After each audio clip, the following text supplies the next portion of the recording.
He kaupapa hou e whakarite ana e te puna mātauranga o Aotearoa ki runga I te Ipurangi. Ko tā te kaupapa nei, he kohi I ngā kōrero katoa e pāna kia Aotearoa e takoto ana ki runga I te Ipurangi, me te whakatōpu I aua kōrero ki te wāhi kotahi, hei torotoro mā ngā tāngata o tēnei whenua. Engari e hare I te mea kei te rata te katoa ki te kaupapa nei. Nā hitori o Aotearoa kei runga katoa I te Ipurangi, koinei te hiahia o te pura mātauranga o Aotearoa.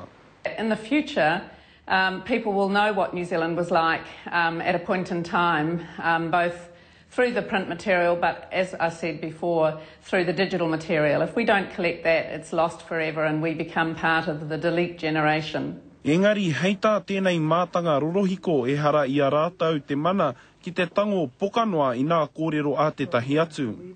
Anything that Māori people have put online will be automatically archived by the National Library. There's been no consultation with Māori about this, and there's no way of stopping the archiving from occurring. Engari, kaore te puna mātauranga I te whakae.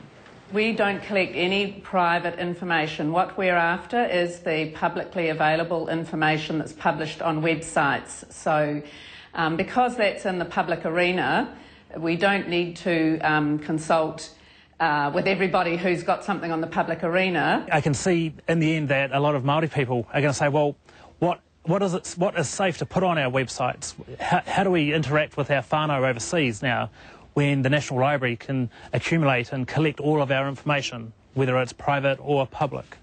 Ko te tikana ka tīmata te puna mātaurana ki te whakaemi I nā kōrero a te pai ngā whāwha. Ka para tawhai, te karere.